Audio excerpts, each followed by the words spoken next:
This one on the computer. All right. Good morning there, Rick Sedberry, the mortgage man. How are you? Sir, I'm doing awesome. Good, buddy.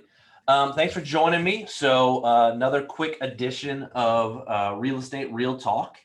And I asked you to come on this morning and chat with us about closing costs. Yes. It is confusing to a Yes. lot of Absolutely. agents of how much do my people need? And then, they need all this. And then we call you and you say, well, they can't have all that because it's because of this. And our heads explode because we're just trying to get this deal done. So give us some of the bullet points here of what we as agents need to know about closing costs and how we can best work with you as our lender. Absolutely. So closing costs is a very broad topic, and not everyone understands that there's actually two, I guess, subtopics, if you will, under closing costs. You have your actual closing costs, and then you have what's called prepaids. Love it. Closing costs are typically your title company fees, your lender fees, appraisal, credit report, that type of thing. Prepaids is your insurance, your property taxes, and that kind of all lumps under to where most people just consider it a generic closing cost term, if you will. It's especially important with the prepaids, makes a significant difference when we're looking at making sure that we're asking for enough help or assistance from the seller when you're trying to build that into your offer, but not asking for too much, whereas to scare off the seller. Sure. Each program has their own specifics as to how much is allowed to be assisted by the seller.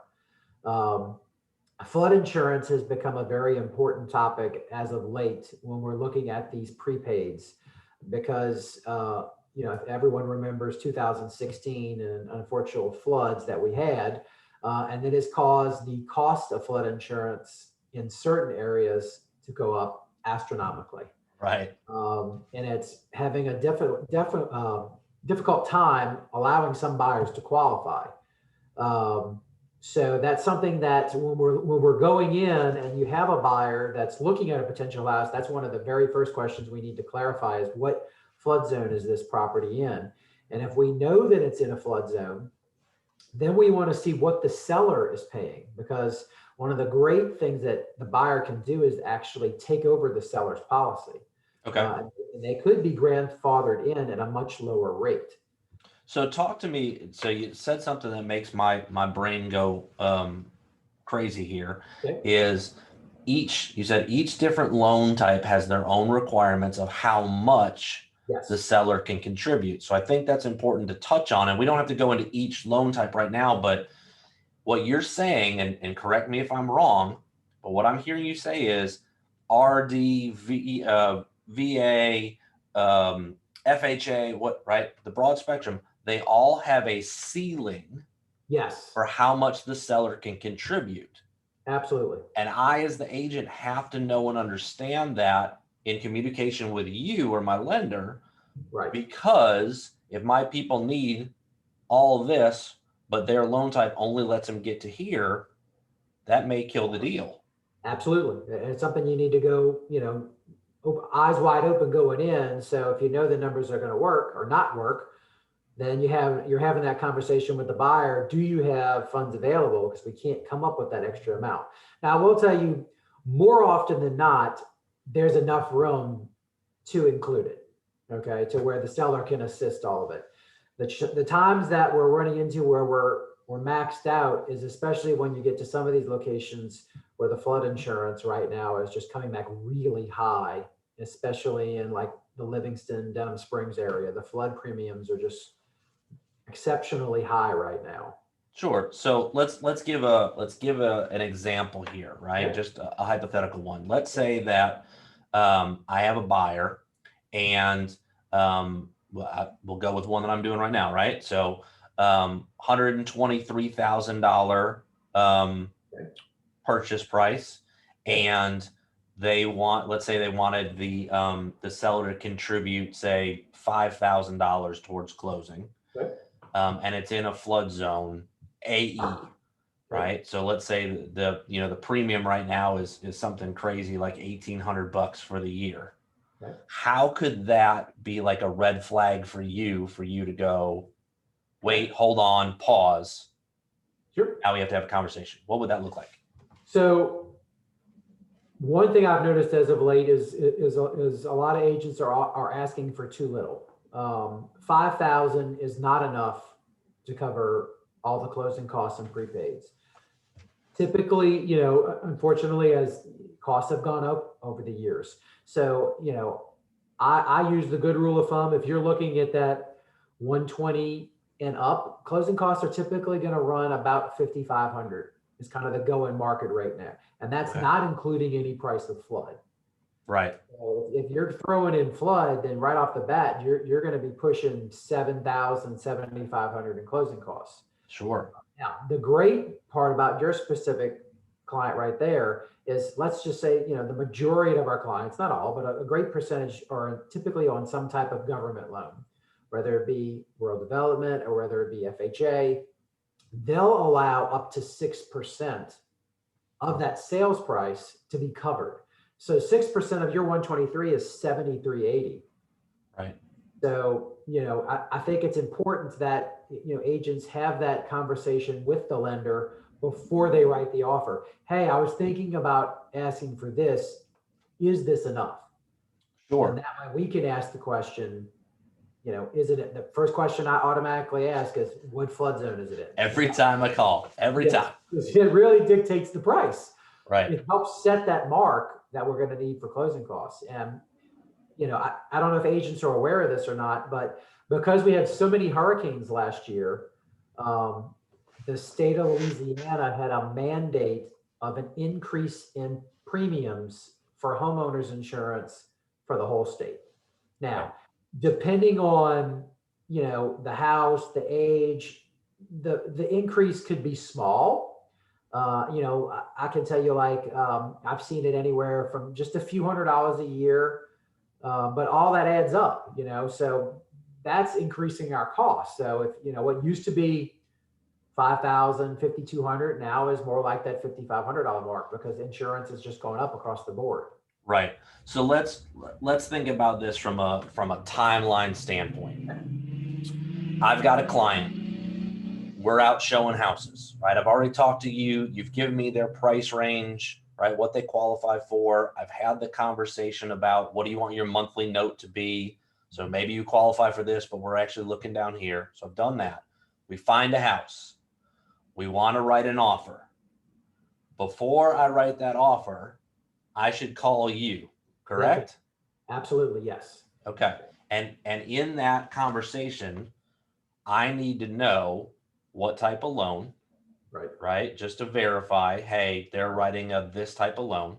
Correct. I need to ask you what percentage, right, of interest rate I should be documenting on my contract. I need to talk to you about how many years I'm going to put on that contract. And you're telling me I need to make sure that I ask you about closing costs. Correct. If we're in this type of loan, how much can I ask for, Rick? And how much should I ask for? Yes, definitely. Because you're going to have a financial conversation with my client that I probably didn't have, right? To say, hey, your person, Jimmy, has to get closing costs. There's no way that he can qualify without closing costs.